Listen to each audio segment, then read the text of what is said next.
Hi, I'm Jen Hearn, and welcome to the Thrive Through Life Change event, where we're going to learn how to regain powerful personal energy, create an inspiring vision, and a balanced life, in spite of everything going on in the world around us. I'm a professional organizer, and I have been for 30 years. And in that time, I've worked with client after client, some of whom get through these life changes really quickly and easily, and others who maybe don't. And so what I wanted to do was pull together a group of global experts who are determined to show everyone that major life changes can be overcome in many different areas, and in particular, how they have overcome them and grown and thrived in the process. And so today we have with us Yvonne Heath. And Yvonne is a wife and mother to 3 kids who in her history has worked 27 years in nursing.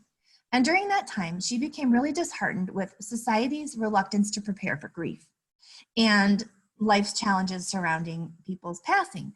And it does cause a lot of suffering on both sides. So in 2015, she decided to become a speaker on that subject. And in 2019, she delivered a really great TED Talk about transforming grief by just showing up.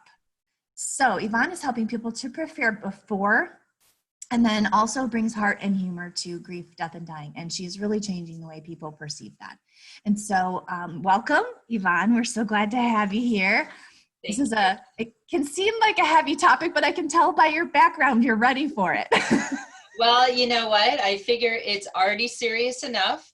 And so let's bring some heart and humor into it. And I brought along a few friends because we're going to talk about the elephant in the room, right? The things we don't want to talk about. And even when the elephant is disguised, it's still there. It's still in the room. It's still in the room, right? Oh my gosh. So you had a background with your nursing background. You've been in emergency and ICU and in hospice. So you've seen sort of both ends. You've seen like the sudden passing of people, and you've seen the prolonged, planned passing of people as they work through that process with hospice. I have a background in home health and hospice as well for 5 years. So I've seen that environment. I really understand clearly what that's like. And it can be very challenging for a family to not have time, and it can be challenging for a family to have time with someone who's passing. And there's a lot to that. So in your TED Talk, you talked about having, to witness those things. And tell the audience a little bit about your experiences and kind of what led you to get into this particular area with your speaking.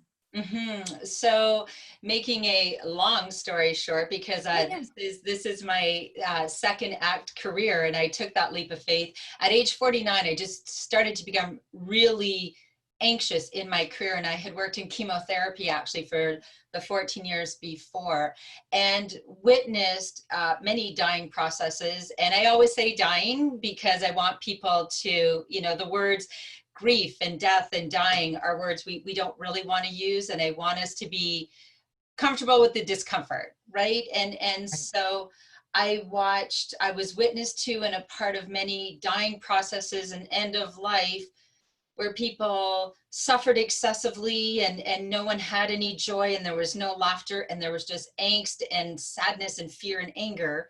And over here, they felt all of those emotions, and then it was like, and now what?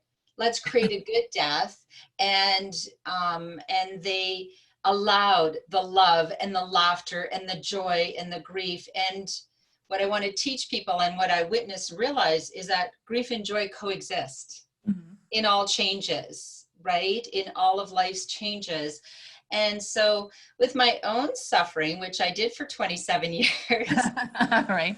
I was very compassionate, and, people don't know this yet, but I am very funny. After watching the movie Patch Adams, right? In 1998, many people saw the movie Patch Adams, where Robin Williams, who lives in my heart forever, played a real life Dr. Patch Adams, who brought joy and laughter and clowning to those who were suffering the most.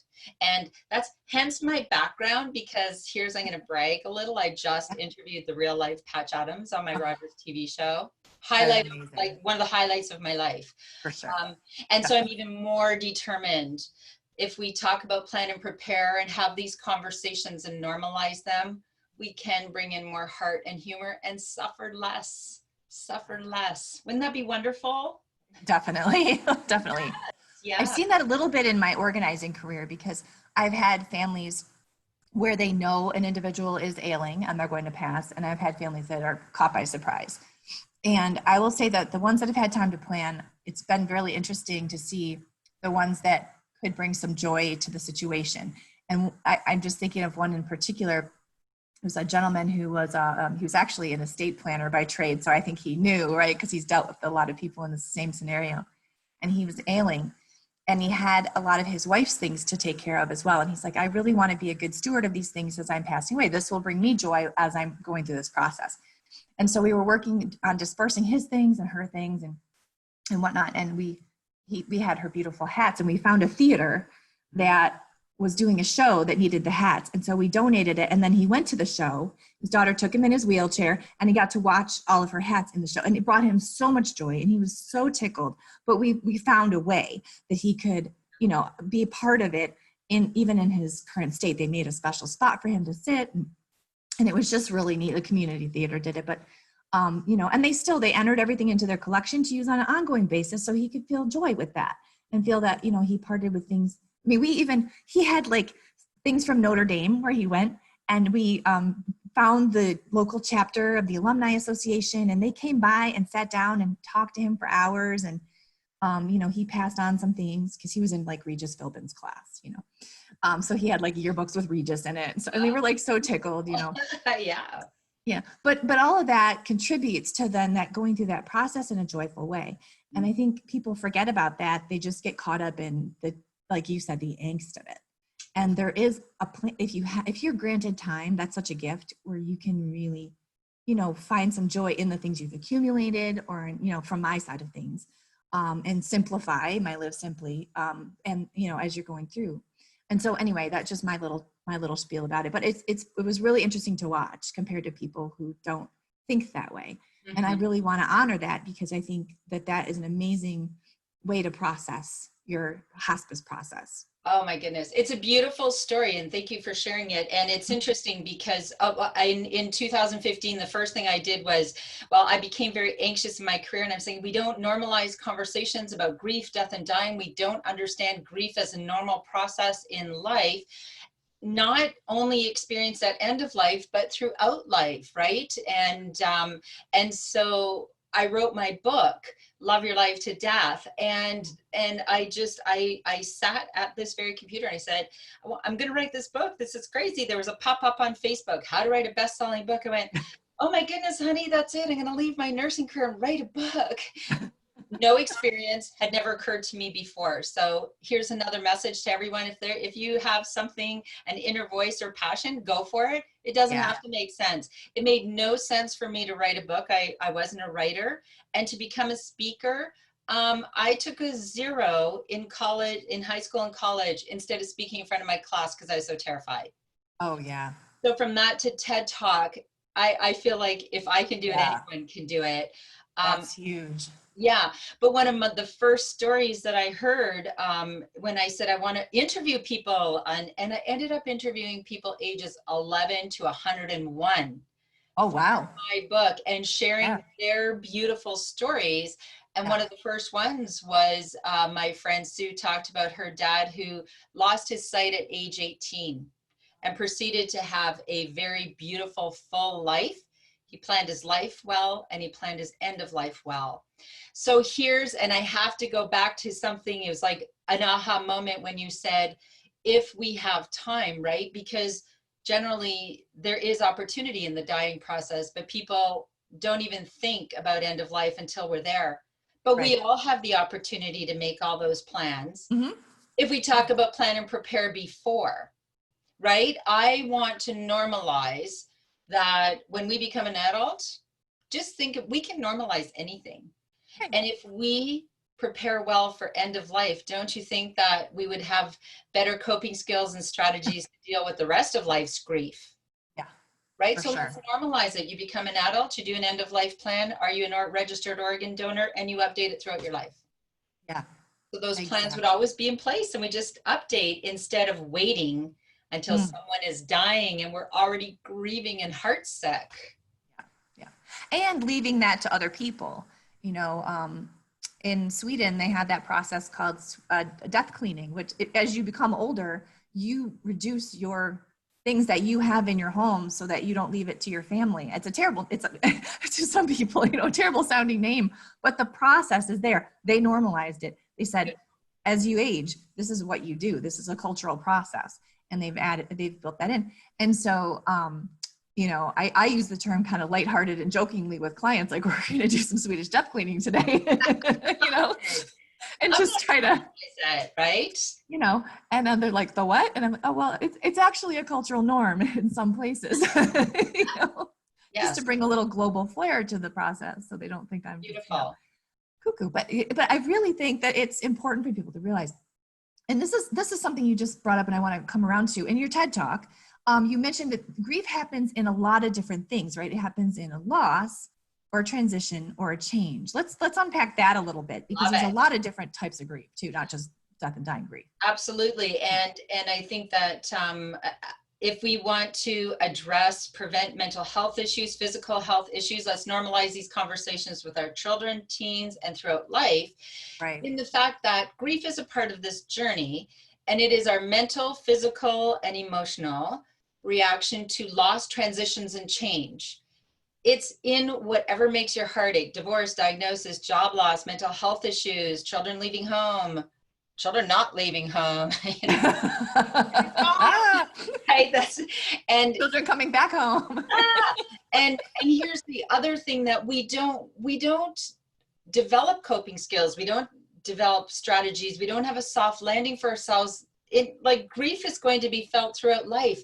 And here's the other aha moment: grief is also felt in beautiful transitions and change. So like in your work, perfect example, I'm sure there are many times if someone is going to downsize from the home they've lived in for 50 years, they're going to get a beautiful condo, they have a swimming pool, and someone else is going to be doing all the work. Fantastic. They still have to grieve leaving that house. You go away to college, you're so excited, a new adventure, you grieve, you know, maybe being very well taken care of at home and saying goodbye to your friends. In every transition, there's some element, right? And if it's like we need to befriend it, right? Keep your friends close, your enemies closer. Like, understand right? Grief as a normal part of this journey.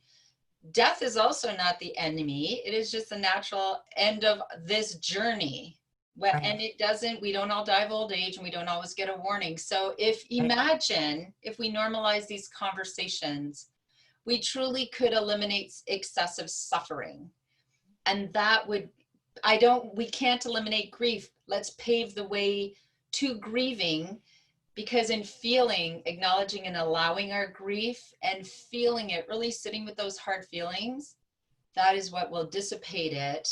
And you build your new life around it sometimes, right? In big grief. And the more we understand that and accept it, we don't have to like it. No. We can accept it and understand, how do I grieve? How do other people grieve? And of course, the big key is learning how to just show up for ourselves and each other. Right.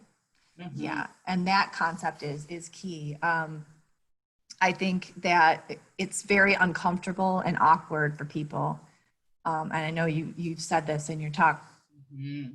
It's very uncomfortable to have to step into that, to go with a Jewish family and sit Shiva, for example, or to whatever it is, you know, where you're entering into that with them. The blessing about Shiva, I think, is that people sit quietly and they just are there. You know, that is a very just show up social connection. I've been to a funeral also. I was living out east, and it was a Quaker funeral, and that was also very beautiful, because everyone shows up and they bring something to offer to the grieving people. So someone will play the violin in honor of the person, or someone will tell a story. One of the people, because when I was working in senior care, was a teacher, and hundreds of this woman's students showed up just to say what a beautiful person. So I think that if you just show up and speak your heart too, to that family, it can really elevate them and lift them up in that process. I know too, like, I wanted to come around to global grief, because there's these smaller pockets, but then there's also a big grief right now that we're all encountering in terms of just every day. And it's very heavy.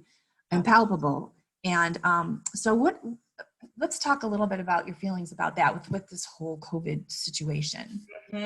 So it's so interesting because 5 years ago, when I left my nursing career to help people talk about, plan, and prepare for grief and life's challenges and normalize, I had no idea Right? COVID-19 was on its way. And we as a society, we are so compassionate and we're lovely people. And yet we're so terrified of grief. And what I heard more than anything in the last 5 years of interviewing hundreds of people, I don't know what to do. I don't know what to say. Just like I shared in my TED Talk. And I realized that people are so terrified to do or say the wrong thing, and they are also ill prepared for their own grief. So, and we just keep being really busy with grief, right? So we don't have time for it. So in that context, you'd think, wow, imagine how challenging it is. We are now experiencing global grief. This is what we are experiencing. This is what let's name it. The grief is what there's so many things we are grieving. The death, many people are dying, many people are ill, financial challenges, just a change. Loss of business. Yeah. Loss of business, the change of what we knew, the uncertainty and uncertainty of what is coming. And so what we are experiencing is global grief. And the other thing people have, I want to help them to understand is we often think it's someone died and you're crying, there's grief. Well, grief can also show up and manifest itself in mental, physical, and emotional ways. And that person that's really angry, irritable, confused, having trouble being productive, it can all be grief. And wouldn't it be wonderful if oh yes, Joe's really, I always say Joe's really really angry and cranky and he's, kicking that tree, he's grieving. And to be able to just show up for that, in that, yes, it's uncomfortable. Absolutely. Let's just, check. Grief can be uncomfortable. And the greatest message is when you don't know what to do, you don't know what to say, it's awkward, it's uncomfortable, you can't fix it. The magic answer is just show up, and just show up for yourself first. Acknowledge and allow your feelings. If you aren't struggling right now at some times, I think, ew, what a beautiful bubble of denial you must have, because right? Challenging times. And the rest of life's grief also continues, right? Yeah. Like you have this umbrella of global grief that is literally affecting every single person in the world. Wow. Yeah. So we need to be extra kind, starting with ourselves. We need to be extra grateful for our lives and for each other. We really need to be intentional in this, because it's a lot. It is a lot. And we still, the one thing that I do want to say though, is there is tremendous opportunity in this. And a lot of people say, oh, I just want things to go back to the way they were. And, for me, I think I would like to, I aspire to see a much better world. Yeah. Because the opioid crisis, racism, and financial strife and mental health issues and all of that, they all existed before. And the climate crisis, all of it all existed before the pandemic. So let's take this pause to say, acknowledge and allow our grief. And now what? What can we do to make it even better? Even better. Right. Exactly. On the other side of this, how can we be better prepared to deal with loss, and how can we see transition or any of these life changes and transitions as more of a challenge to be unfolded and unraveled, and how can we be more creative in seeking solutions, like the hats, right? I mean, what can you do? Yeah. To make it, I don't know, to bring joy right till the very end of it, if you're granted time. And if you're not, the people that remain, for example, I had a client, we've done this for some years, I'm thinking of one in particular. Her son was 9 years old when he passed from cancer, but he had been given piles and piles and piles of Legos, brand new Lego sets from everybody under the sun while he was hospitalized, because that was what he loved. So many of them were unopened because, I mean, he had such a surplus.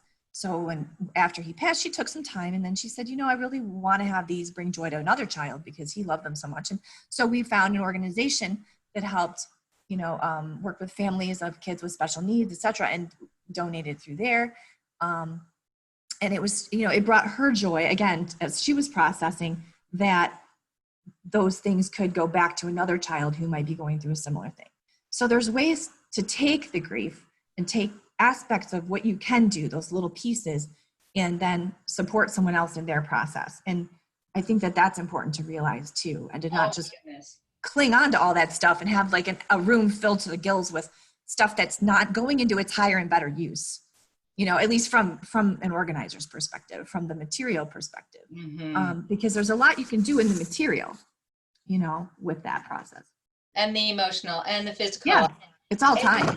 Yes, when you've been through any trauma, whether it's violence, the death of a loved one, addictions, whatever you've been through, if you can take it and create purpose, if you can, when someone dies that you loved, be the evidence that someone's life made a difference and create something positive from that. And one of the catalyst for me going on this journey, besides watching a lot of people suffer and suffering in my nursing career and pretending I'm fine when I'm not, but one of the catalysts was our older son, Tyler, going down a very dangerous road of drugs and addiction after he had a knee injury and his snowboarding dreams were crushed and he was about to get his license and then he couldn't, and he just spiraled down.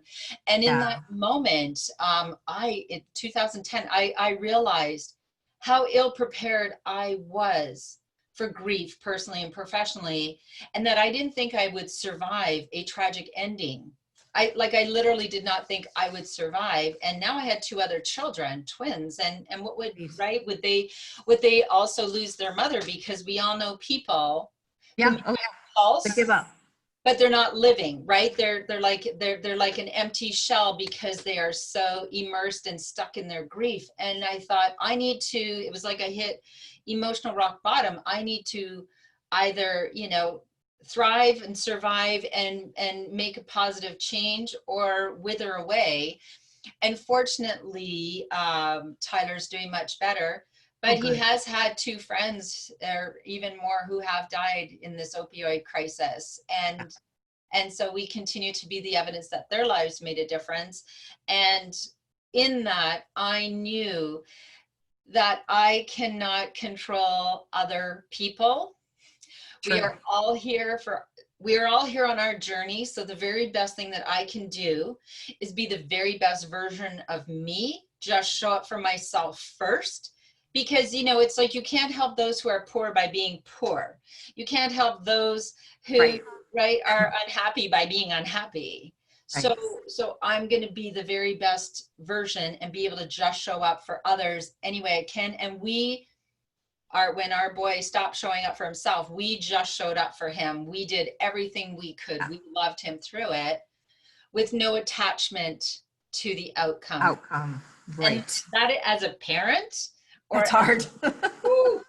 Right? The most challenging thing you could do. And so I am so grateful every day, still knowing that I am not here to control. I have 3 children. I am not here to control their lives.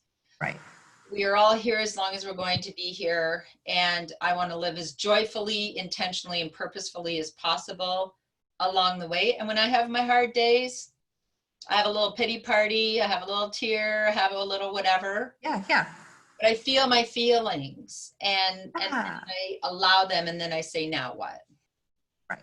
And that's the biggest thing, is to allow them and not just shove them down. So you get, ill health. So you're going down yourself, because you see so many times where the caregiver of the person who's ill goes first. Absolutely. That often they die first, or they're so ill they can't function. Yeah, because it just eats them up. So it's like you have to allow those feelings. You have to get support for yourself through that time and put your oxygen mask on first, And a lot of people just, they give and they pour in thinking that's going to save the situation or change it. And the outcome may not ever change. And that detachment from outcome is what's, I think can help a lot of people too, is realizing walk alongside, but don't give your life don't give up your life in the process, in the sense of don't Don't die trying. You got to Yeah, be here for the people that are remaining, or you that won't be need able you. to serve anyone. And Right. can I just have tough love women a little? Yeah, do it. We've We need had that. we've had a long history of being the martyr, right? Like, oh my God, she's so amazing. She does everything for everyone, and oh, like she's so awesome. And I feel like if that's your role, I'd like to say you are being a poor example to others. You're not being your best self, and it is not sustainable. And true leaders create more leaders, not followers. So Yeah. in my home, I want my children, and it fosters self-esteem when people are independent and they're able to do it, right? So you do everything for everyone. They're dependent on you. They can't do it for themselves. They don't have the self-esteem. So then when you can no longer do it, they're also stuck. Like, hey, I can't do this without you. I want my ship to sail, even when I'm on the back, like just relaxing. Right. I'm doing some Yeah. self-care, right? So Yep. I encourage women wherever people are, that I have 7 takeaways that I share in all my presentations. And one of them Great. is structure your life in such a way that you are self-reliant, and so are the people surrounding you. So that when you're not around, whether you are on vacation, doing self-care, relationships fail, you're somewhere else, or when you die, we all do. Yeah.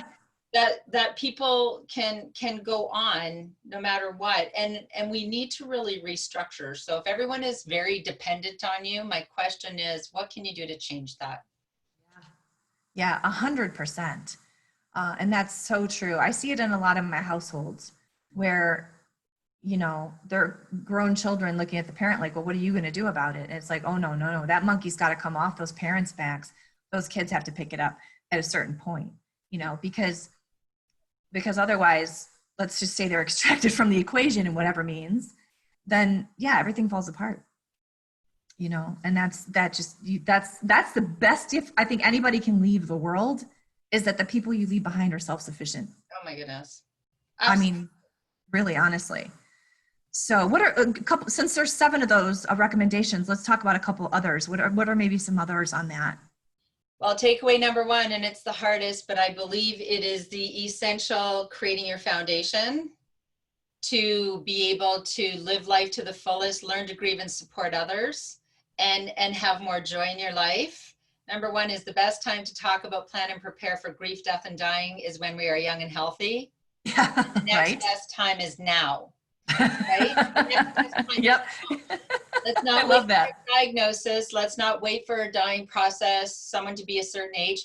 We as a society need to normalize that we do end of life planning, and we understand grief. And what do you believe about life and death? So that Share that. Yeah. believe something that will create a soft landing for you in life and when end of life arrives. And I promise that if you have these hardest conversations, when the rest of life's grief arrives and you are navigating through grief, you're like, oh, I've got this. I've got skills That's and coping true. strategies for death. I can certainly handle divorce, diagnosis, job loss, mental health issues, because the truth is, 2 truths: change is the only constant, Yes. and life is unpredictable. Prepare for anything. And my plea is, prepare before grief Yeah. arrives, before life's transitions. If your parents are aging, you know that someday maybe they'll have to move Right. into a different place. Your children are in high school. Here, our children, so our 15-year-old twins, I already know. So I had twins at 40, thank you very much, because Wow. they're much younger. My mom had him at 30 and that was a lot. So Oh, I yeah, have twin sisters. Yeah. 40. So by the time, and so their older brother's 26, by the time they leave at high school, I will have had kids at home for 30 years. Yeah. Wow. So everyone says, woohoo, won't you be celebrating? Yes, and I will be grieving. Dang. I don't, like, That's a big chunk of your life. it's And more those are than habits. my life. I Yeah. don't know life without children at home. There will be grief. I am already preparing for that. Jordy and I are creating with Love Your Life to Death. We will be sharing my book. I created an online program that I am sharing that I feel is a tremendous resource for people. Terrific. Yeah. We're sharing that. We're speaking so that we have a full life without children at home. And I also know I will grieve. I will bawl my eyes out. The kids are already nervous if they go to college that I'm going to be that mom in the parking lot. They're like, Mom, like, you're going to be so messy. Can we just say goodbye at home? And I said, absolutely not. No, I will be that hysterical mom in the parking lot. You all know this. Let's just accept it. Yeah. I know. I dropped mine off. I cried all the way home. I was like, oh, messy, sloppy cry, but in a good way. I mean, there's this proud part of that cry, because you're like, they're ready to do it. She was ready to do it. Yes. But it's just I'm not going to see her. I bought extra groceries for so long because I just was in all those little routines have to change. And you have to grieve going in the grocery store and you have a much emptier cart. Absolutely. That's a grief. Yes. When I went through my divorce, same thing. I overshopped for so long, I couldn't get myself whittled down to the normal level of groceries. Absolutely. And I really had to process my grocery grief. Grocery grief, that's hilarious. It's real. It's real. The struggle is real. My daughter says the struggle is real.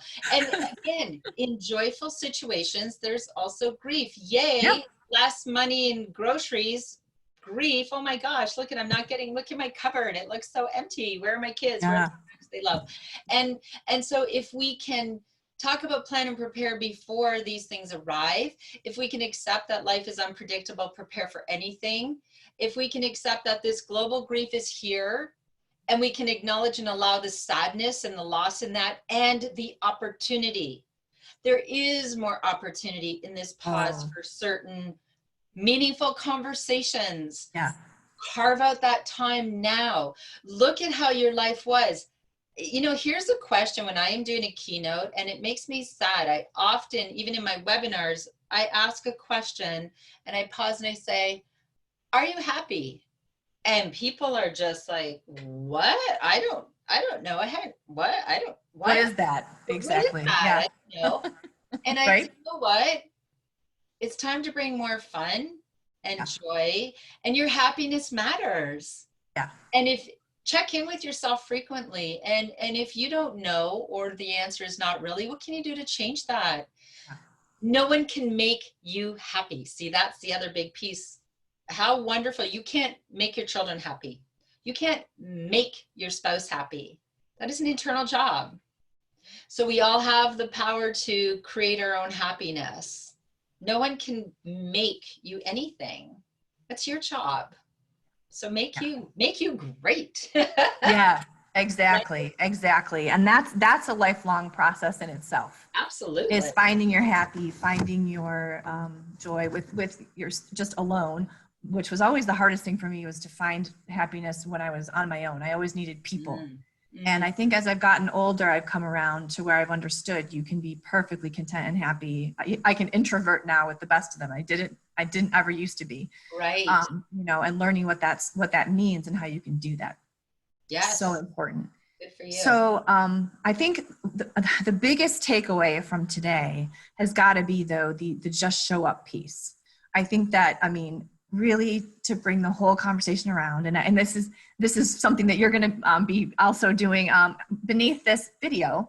We're going to have a link to the Love Your Life to Death page, and on that page there's a contact page, and if you hop on there and you tell Yvonne how you just showed up, give her a little story, a little moment, because those are also very helpful for her in terms of her research and her ongoing work. She'll send you an I just showed up bracelet. Ooh, show your bracelet. Yep, there it is. I just showed up. I just showed up. Yeah. Yeah, not just show up, but I just showed up, telling how you just showed up, right? Yeah, exactly. And then also there's a little reminder card that goes with it that will also have some little hints for you. Tell them a little bit about the card. I like the concept. It's great. So, and I would encourage people to watch my TED Talk, because they'll really understand the just show up message, right? And this bracelet is a physical reminder that you need to just show up for yourself first, because you have value and you matter. And if you look at the bracelet and say, oh, what does that say? Oh, right, the card. Where's a reminder? Just show up for yourself first, be the very best version of you, and wear it because you just showed up for someone and you made a difference. And that could mean anything: hug, text, email, call, sit silently, say, I don't know what to say, but I'm here. I'm just going to sit with you. I'm on the phone. I am just here for you to listen. Listening is the greatest gift in just showing up. And I always say, and if someone else just showed up for you, give them a bracelet and tell them thank you. They made a difference. The people that I've given a bracelet to, and I said, like, thank you for just showing up for me. It was like I gave them like this huge, phenomenal present, and it means so much to me. And it is truly my goal is to have millions of people wearing these bracelets, because imagine if we all knew that just showing up for yourself first was the greatest gift you could give the world. So you are for your own happiness, your own grief skills, your own everything. And when someone else needs something, just show up for them. It would change the world. If we have that strong inner core, we can be so much stronger alongside other people when they're going through it. So that right there is just a huge step that people can take. And so if you want more information, please click the link below to check out Love Your Life to Death. And Yvonne, I really want to thank you today. This was a really, really strong and useful topic, I think, for people, because this is a big aspect of, nothing's more certain in life than death or taxes, right? This is a change we all have to go through. In general, right? Grief is a part of this journey. It just means it's sometimes the price of living and loving, but it is worth it. And our hearts will heal if we learn how to just show up for ourselves and each other. Yes. Oh my gosh. So thank you again. And I want to remind everyone that we have 21 days of this Thrive conference, this event. And so please check us out each day. We have lots of life transition experts talking about how to regain success, energy, and a new and improved vision for your life. So we'll look forward to seeing you tomorrow. And thanks very much, Yvonne. Thank you, Jen. Signing off.